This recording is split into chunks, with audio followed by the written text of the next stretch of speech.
Eu nunca imaginei que, depois de anos ajudando minha família, seria tratada como uma estranha dentro da minha própria casa.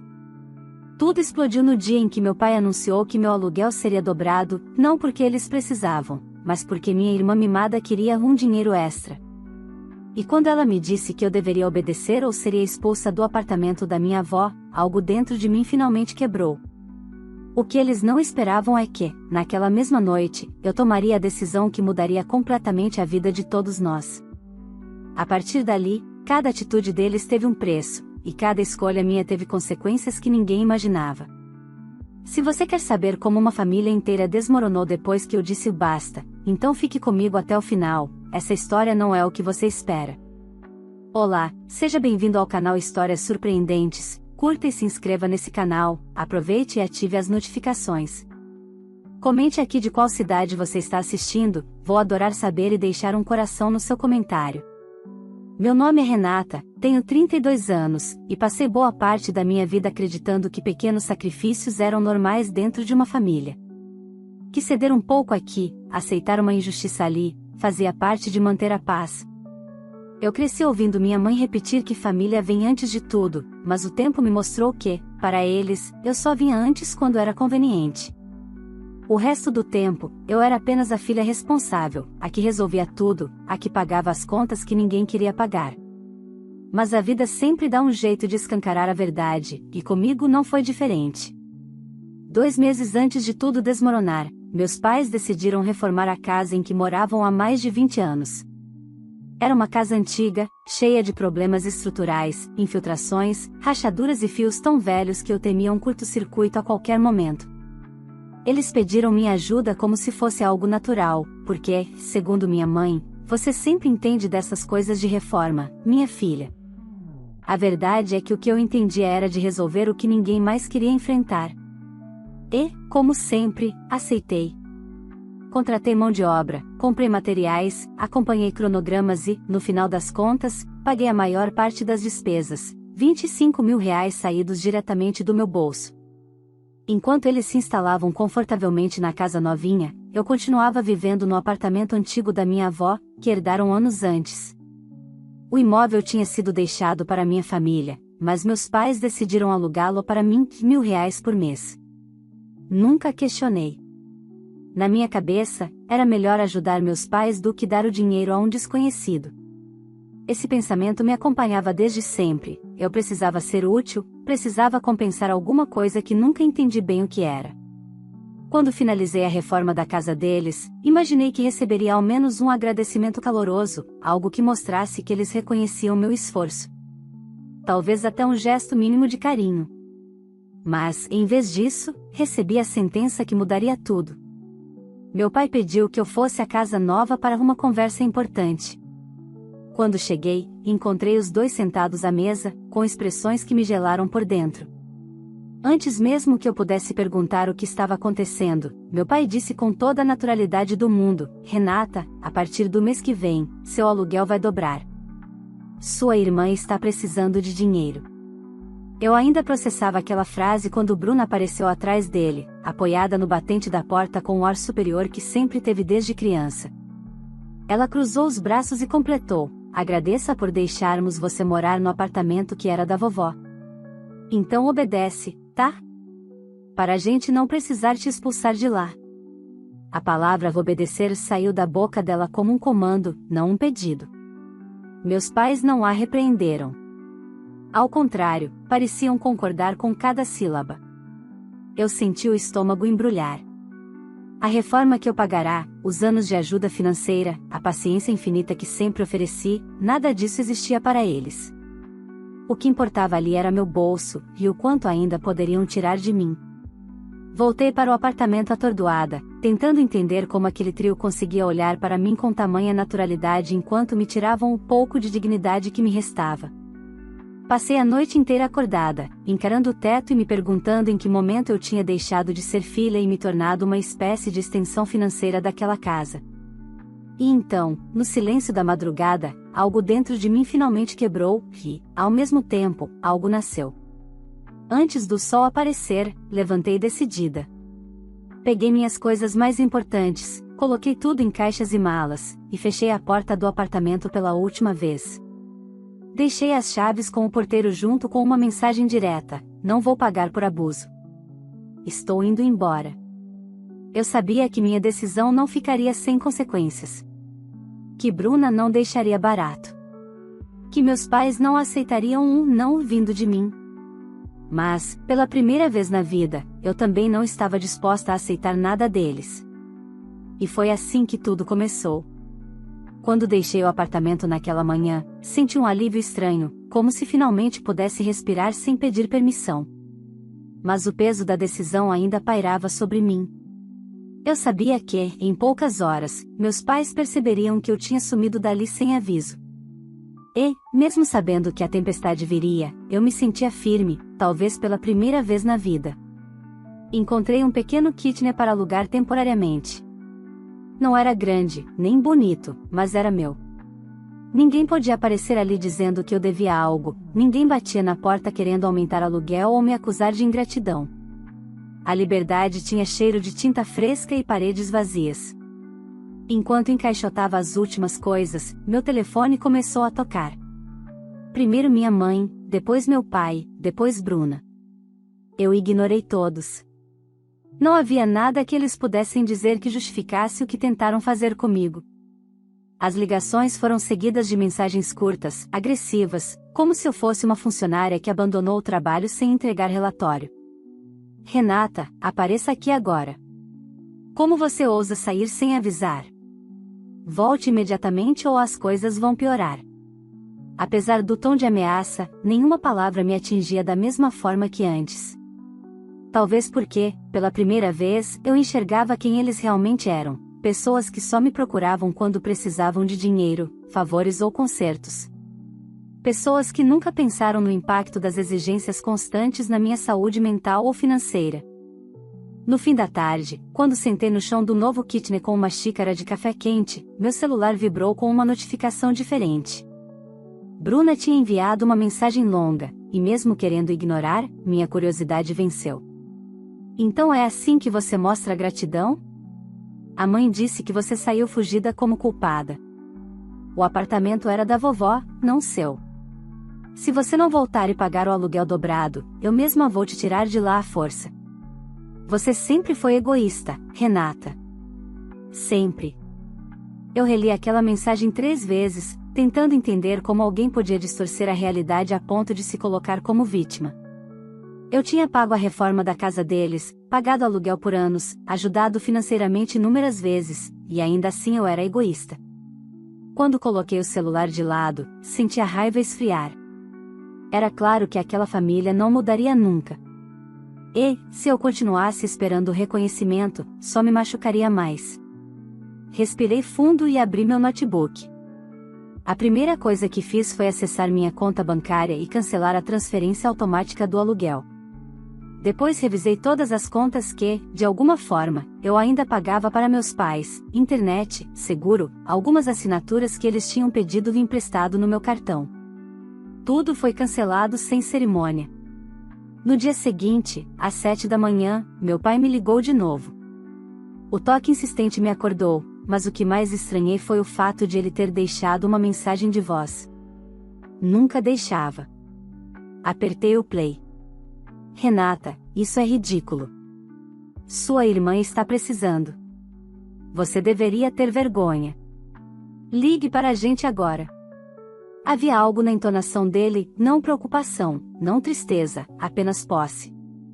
A certeza de que eu ainda era controlada por eles. Que eu voltaria correndo ao primeiro sinal de decepção. Talvez, até aquele momento, era isso que eu sempre fizera. Mas não mais. Levantei, tomei banho e fui trabalhar como se nada tivesse acontecido. O silêncio que recebi no escritório, a ausência de cobranças emocionais, a simples sensação de viver a própria vida, era renovador. Parecia que um peso invisível tinha finalmente despencado dos meus ombros. Porém, a paz durou pouco. À tarde, enquanto eu terminava uma reunião, meu telefone começou a vibrar sem parar. 15 ligações perdidas de Bruna. 10 da minha mãe. 3 do meu pai. Quando finalmente abri as mensagens, percebi o caos instalado. Onde estão suas coisas? O que você fez no apartamento? Você não tinha o direito de levar nada. Volte imediatamente. Eles tinham finalmente entrado no apartamento que eu deixei e encontraram um lugar completamente vazio. Sem móveis, sem eletrodomésticos, sem nada que eu tivesse comprado. E, ao contrário do que eles afirmavam nas mensagens, eu tinha direito a levar tudo. Nada daquilo foi dado por eles. Nada foi herança. Tudo, absolutamente tudo, havia sido pago por mim, até o último talher. Mas a reação deles não seria a última surpresa daquela semana, e muito menos a mais intensa. A tempestade estava só começando. A noite seguinte ao caos das mensagens foi estranhamente silenciosa. Eu sabia que aquele silêncio não significava trégua, significava estratégia. Meus pais e Bruna jamais aceitariam minha decisão sem lutar. Eles só estavam reorganizando as armas. E, como se tivesse sido combinado, às 8 da manhã do dia seguinte, a campainha do meu novo kitnet tocou com força, quase como um soco. Quando olhei pelo olho mágico, senti meu estômago afundar. Bruna. Abri a porta apenas o suficiente para mostrar que não pretendia deixá-la entrar. Então é aqui que você está se escondendo? Ela perguntou, empurrando a porta com o ombro. Eu impedi a entrada com firmeza. Não estou me escondendo de ninguém.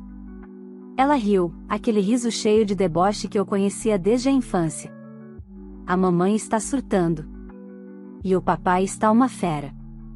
Você tinha a obrigação de avisar que ia sair. Você não pode simplesmente abandonar um imóvel da família assim. Eu não abandonei nada, respondi, sem alterar o tom. Eu devolvi um imóvel que vocês estavam usando para me controlar. Bruna bufou. Controle? Para de drama, Renata. Você sempre foi exagerada. O apartamento era da vovó, e a gente deixou você morar lá por anos. Ainda devia agradecer. Eu respirei fundo, contando mentalmente até 5 para não explodir. Eu paguei aluguel. Por anos. E ainda banquei a reforma da casa de vocês. Mas isso nunca conta, né? Ela inclinou a cabeça, irritada por eu ter citado algo que ela preferia ignorar. Isso não vem ao caso. O ponto é, você vai voltar. E vai pagar o aluguel dobrado, porque a gente precisa ajudar aqui em casa. Eu me apoiei no batente da porta. Não, Bruna. Eu não volto. E não pago mais nada. Por um instante, vi algo diferente no rosto dela, surpresa, talvez até medo. Não era costume eu dizer não. Então quer guerra? Ela sussurrou. Não quero nada, respondi. Só quero paz. Ela deu um sorriso frio, o mesmo sorriso que usava quando conseguia algo dos meus pais. Vamos ver quanto tempo essa sua rebeldia dura. Papai disse que vai resolver isso do jeito dele. E saiu batendo salto no corredor, como se cada passo fosse uma ameaça. As horas seguintes foram marcadas pela ansiedade. Meu telefone vibrava de tempos em tempos, mas eu não atendia. Até que, às 14 horas, meu pai finalmente enviou uma mensagem curta: você tem 30 minutos para vir aqui. Ou vamos tomar providências legais. Eu ri. Pela primeira vez na vida, eu ri de uma ameaça dele. Providências legais? Por levar meus próprios móveis? Por parar de pagar o aluguel que eles queriam dobrar por capricho da Bruna? Eles viviam num universo paralelo onde a razão só existia quando favorecia suas vontades. Mesmo assim, resolvi ir até lá, não para obedecer, mas para encerrar qualquer pendência que pudessem inventar. Cheguei à casa reformada por mim e fui recebida com olhares que poderiam matar. Meu pai estava de braços cruzados na sala. Minha mãe, com os olhos vermelhos de choro dramático. Bruna, parada atrás deles, como uma rainha esperando seus súditos resolverem seus problemas. Senta, meu pai ordenou. Prefiro ficar em pé. Ele respirou fundo, irritado. Você destruiu nossa confiança. Sumiu no meio da noite, levou tudo e ainda acha que tem razão? Levei o que era meu. E saí porque vocês queriam dobrar meu aluguel para bancar a Bruna. Minha mãe me encarou com lágrimas prontas para cair. Sua irmã está passando por dificuldades. Você tem condição de ajudar. Eu tenho condição, respondi. Mas não obrigação. Bruna deu um passo à frente. Você tem, sim. É a mais velha. Sempre teve que dar exemplo. Sempre teve que ajudar. A frase sempre teve que me atravessou como um estilhaço. Eles realmente acreditavam naquilo. Para eles, eu era uma extensão do orçamento familiar. Eu ajudei a vida inteira. Mas acabou, respondi, firme. Meu pai deu um tapa na mesa. Ninguém vira as costas para a família. Eu encarei os três com uma calma que eu não sabia que tinha. Vocês viraram as costas para mim há anos. Eu só parei de fingir que não percebia. O silêncio que se instalou foi denso, pesado. Bruna parecia uma panela prestes a explodir. Foi então que meu pai disse: se você não voltar, vamos cortar relações. Eu pensei por alguns segundos, e respondi: então está decidido. E me virei para sair. As três vozes ecoaram atrás de mim, gritos, acusações, insultos. Mas nada me atingia. Pela primeira vez, eu era imune. Quando entrei no carro, percebi que minhas mãos tremiam, não de medo, mas de adrenalina. De liberdade. Porém, aquela conversa ainda teria repercussões, e eu sabia disso. Eu só não imaginava que a pior parte ainda estava por vir, e que, dessa vez, seria Bruna quem perderia o controle. Nos dias seguintes àquela discussão, eu acreditava que meus pais e Bruna acabariam se cansando. Afinal, sempre que alguém na família contrariava a Bruna, ela explodia, esperneava, chorava, e depois seguia para a próxima vítima. Mas dessa vez foi diferente. Era como se eu tivesse tocado numa ferida que ela nunca imaginou que alguém ousaria tocar, seu controle sobre todos nós.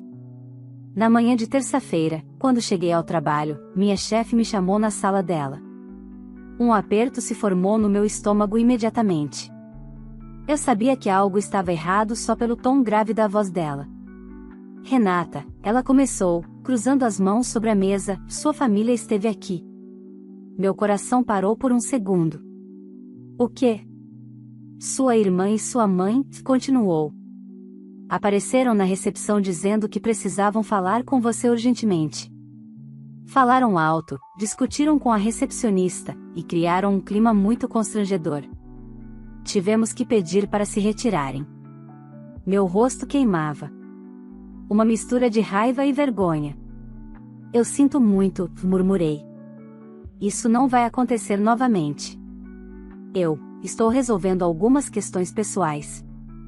Minha chefe suspirou com empatia. Eu entendo.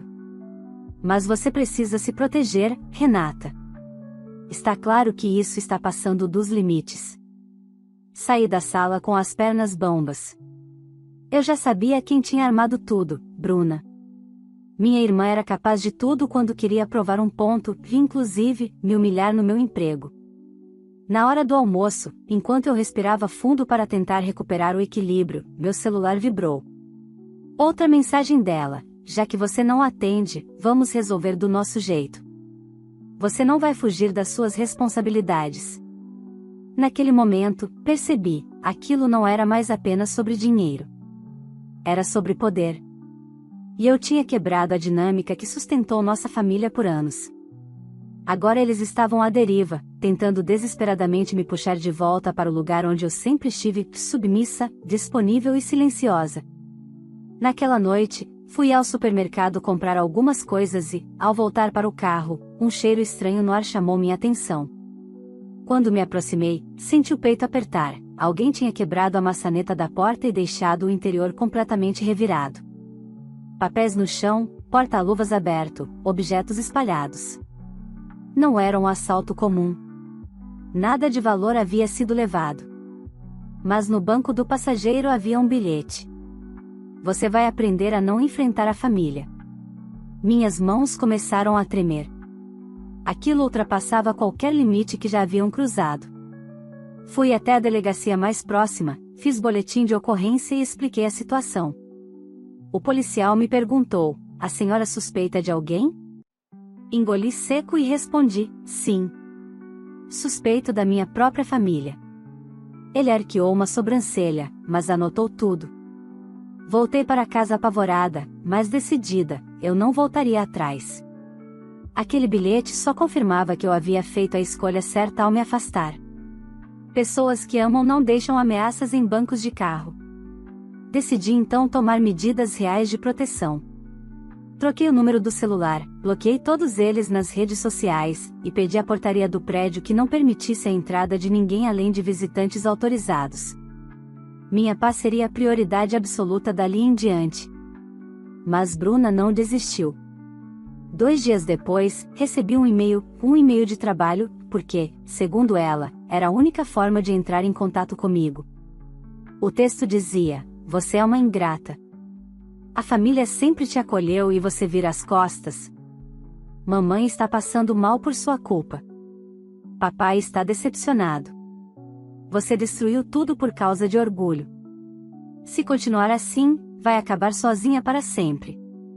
Esse discurso sempre foi a arma favorita deles. A ideia de que eu deveria sentir culpa por não me sacrificar mais. Mas algo mudou em mim. Eu não me encolhia mais diante dessas frases. Eu não acreditava mais neles. Fechei o e-mail sem responder. Na semana seguinte, porém, algo aconteceu que eu não esperava. Minha mãe foi até meu trabalho novamente, desta vez sozinha. Ela não tentou entrar, não fez escândalo. Apenas deixou uma carta na recepção com meu nome, pedindo que me entregassem quando eu tivesse o momento. Quando abri, reconheci sua caligrafia tremida. Renata, sua irmã não está bem. Ela perdeu clientes, está com dívidas. O pai está desesperado. Estamos precisando muito de você. Não faça isso conosco. Nós somos sua família. Fiquei olhando para aquelas palavras como se fossem escritas por estranhos. Não havia pedido de desculpas, não havia reconhecimento de erro, não havia responsabilidade. Era apenas mais uma tentativa de me transformar na solução dos problemas deles. E a última frase: nós somos sua família. Eu li aquilo como: você nos deve tudo. E pela primeira vez na vida, senti algo diferente: indiferença. Porque família não ameaça, não invade trabalho, não destrói carro, não usa chantagem emocional como instrumento. Família protege. E eu nunca tive isso deles. Naquela noite, enquanto fechava as cortinas do meu kitchen, percebi que algo estava prestes a mudar novamente. Bruna não aceitaria tão facilmente a minha ausência, e eu sabia que, mais cedo ou mais tarde, ela faria algo ainda mais drástico. Eu só não imaginava o quanto. Eu achava que já tinha visto o pior da minha família, mas Bruna sempre encontrava uma forma de ultrapassar limites que eu nem sabia que existiam. O que aconteceu na semana seguinte deixou claro que ela não desistiria enquanto não me visse de joelhos novamente, ou, ao menos, tentando. Era uma quinta-feira, perto das 8 da noite. Eu estava preparando um macarrão simples no fogão, tentando relaxar depois de um dia pesado no trabalho, quando ouvi 3 batidas fortes na minha porta. Batidas que não eram de alguém esperando educação, eram batidas de quem queria invadir. Corri até o olho mágico, e meu coração gelou.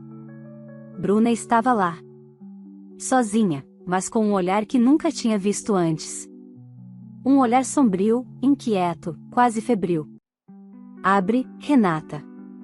Ela gritou. Eu sei que você está aí. Meu corpo reagiu antes do pensamento, travei a porta com a mão, como se dependesse disso para conter o furacão do lado de fora. Vai embora, Bruna, falei alto, para que ela ouvisse. Não tenho nada para conversar. Tem sim. Ela berrou, batendo mais forte. Você destruiu tudo. Você deixou a mamãe doente, o papai nervoso, e agora não ajuda nem com um centavo. É isso que você quer? Ver todo mundo sofrendo? As batidas ficaram tão intensas que a porta tremeu. Eu estava prestes a chamar a polícia quando ouvi passos, alguém do condomínio se aproximando, e, então, Bruna saiu correndo pelo corredor. covarde, como sempre. Não queria ser vista, queria apenas me desestabilizar. Naquela noite, quase não consegui dormir. A simples ideia de Bruna rondando o meu prédio me dava náuseas. Eu já sabia que ela era manipuladora, agressiva e egoísta, mas perigosa? Aquilo era um novo patamar. 2 dias depois, porém, algo aconteceu que mudou completamente o rumo da história.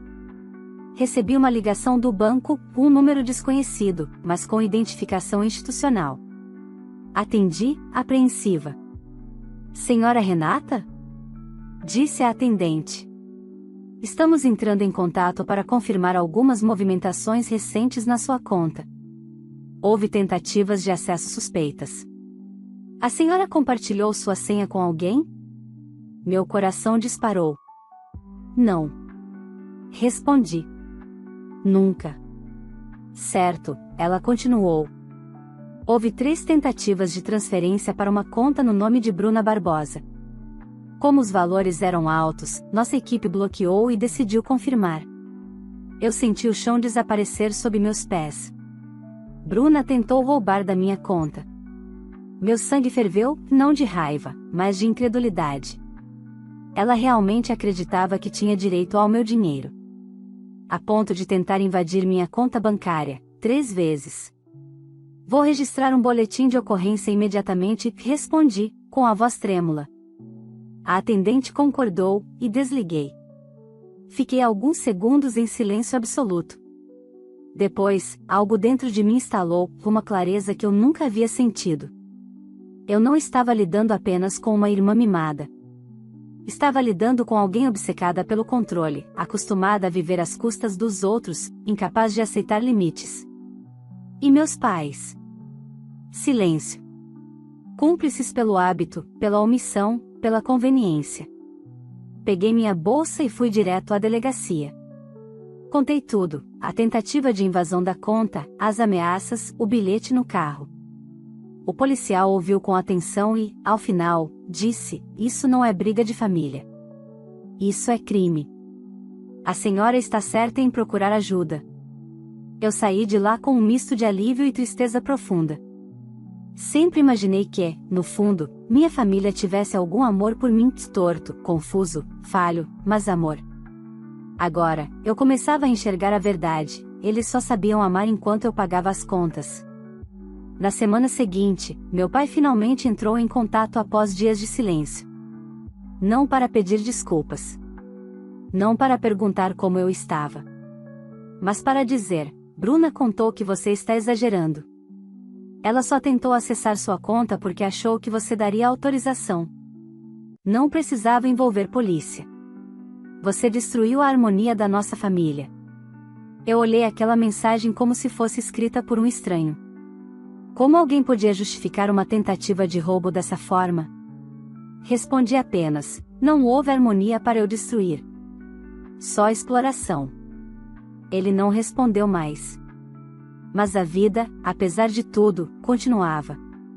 Eu ia trabalhar, voltava para casa, tentava reconstruir minha rotina enquanto observava de longe o desmoronamento da dinâmica familiar que meus pais tanto defenderam.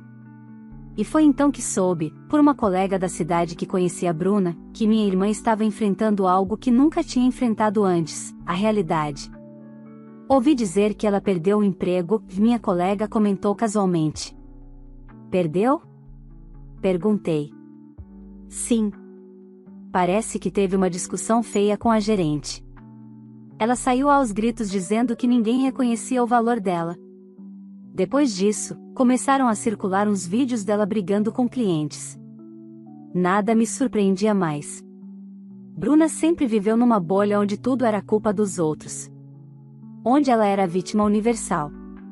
Onde qualquer limite era uma agressão imperdoável. Agora, sem minha ajuda financeira e sem o conforto dos meus pais bancando tudo, a bolha finalmente estourava. E, pela primeira vez, percebi que eu não era a única a quem ela fazia mal. Os impactos do comportamento dela haviam começado a chegar, e estavam apenas começando. Eu só não imaginava que minha família inteira ainda enfrentaria uma queda bem maior, uma queda que eu não provoquei, mas que eu também não impediria desta vez. Quando percebi que Bruna havia perdido o emprego, imaginei que minha família tentaria lidar internamente com a crise. Mas, semanas depois, descobri que a situação havia saído completamente do controle. Minha mãe me enviou um áudio, não atendi a ligação, mas ouvi a mensagem. A voz dela parecia cansada, trêmula, carregada de um desespero que jamais imaginei ouvir dela. Renata, sua irmã está impossível. Ela grita o dia inteiro, está descontando tudo em nós.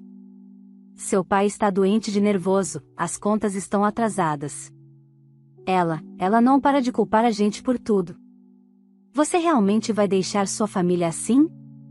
Eu dei play uma segunda vez, não para confirmar algo, mas para acreditar. Porque, pela primeira vez, minha mãe parecia perceber que Bruna não era a vítima que sempre pintou. Mas ainda assim, no final, a culpa continuava sendo dirigida a mim. A velha narrativa, se algo deu errado, Renata deveria consertar. Dessa vez, porém, eu me recusei a carregar esse peso.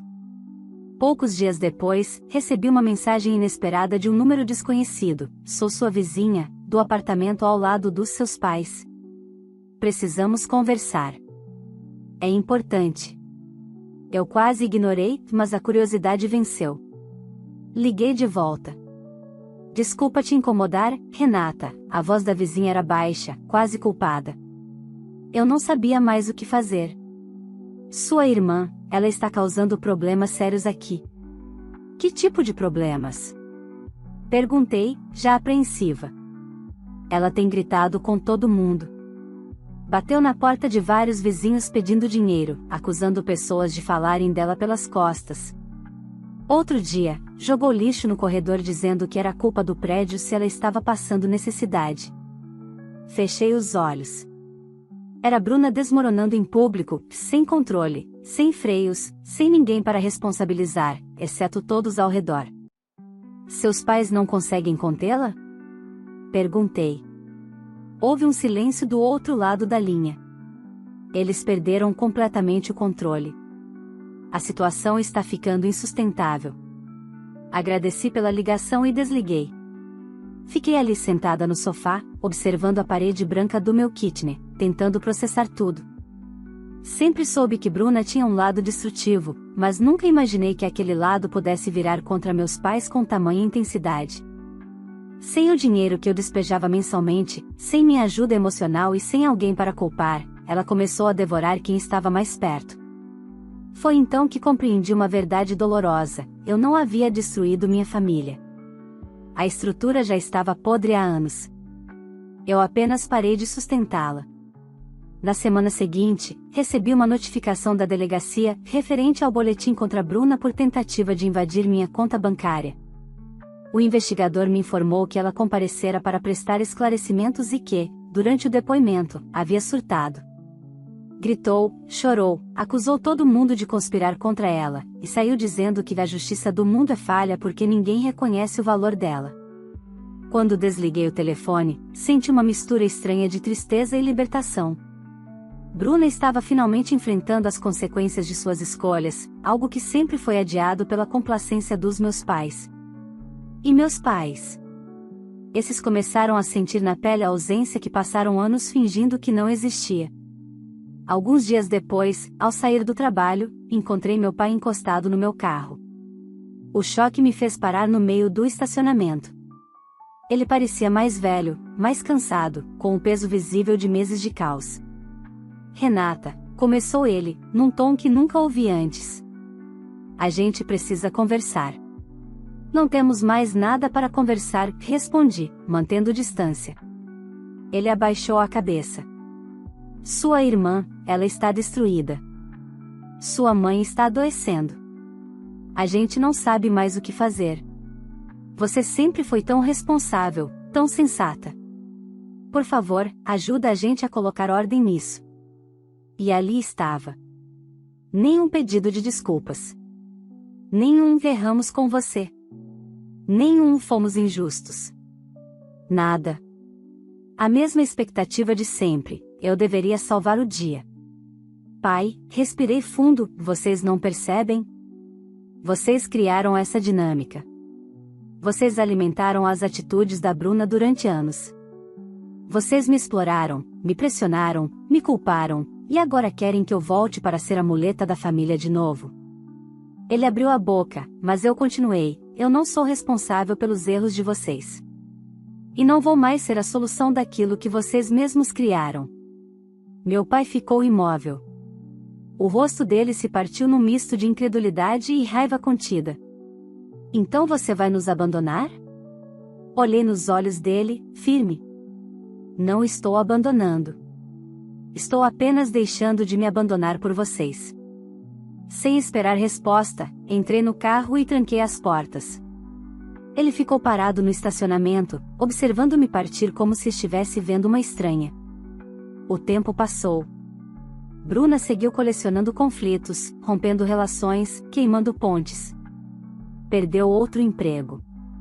Acumulou dívidas. Meus pais, tentando protegê-la, afundaram junto.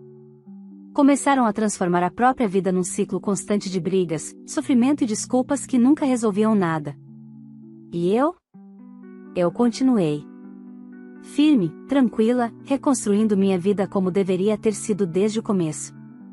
Comprei meus próprios móveis, redecorei meu kitchen, investi em cursos, melhorei no trabalho.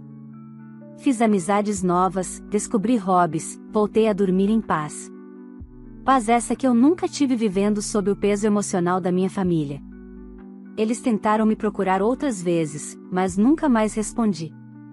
Nunca mais abri espaço para manipulações. Nunca mais fui a filha que eles achavam que possuíam. A última tentativa aconteceu no Natal, quando recebi uma mensagem curta da minha mãe: sentimos sua falta. Eu olhei aquela frase com serenidade. Porque o que eles sentiam falta não era de mim, mas do que eu fazia por eles. E naquela noite, pela primeira vez em muitos anos, dormi sem culpa, sem peso, sem medo. Porque, finalmente, eu estava livre. E nunca mais voltaria para a prisão que chamavam de família. Se você acompanhou essa história até aqui, eu te convido a deixar o seu like, isso ajuda demais o canal e mostra que você quer ver mais histórias como essa. Aproveita e se inscreve para não perder os próximos vídeos e ativa o sininho para receber tudo em primeira mão. Agora me conta aqui nos comentários, você teria a coragem de fazer o mesmo que a Renata fez? Cortar laços e finalmente colocar limites, mesmo sabendo que isso teria consequências? Quero muito saber sua opinião. E deixa também de qual cidade você está assistindo esse vídeo. Eu adoro ver até onde nossas histórias chegam e vou passar nos comentários para deixar um coração no seu. Compartilhe esse vídeo com alguém que precisa ouvir essa mensagem sobre limites, liberdade e amor próprio. Às vezes, uma história como essa pode abrir os olhos de alguém que está vivendo algo parecido. Muito obrigado por assistir, e nos vemos no próximo capítulo da nossa comunidade de histórias.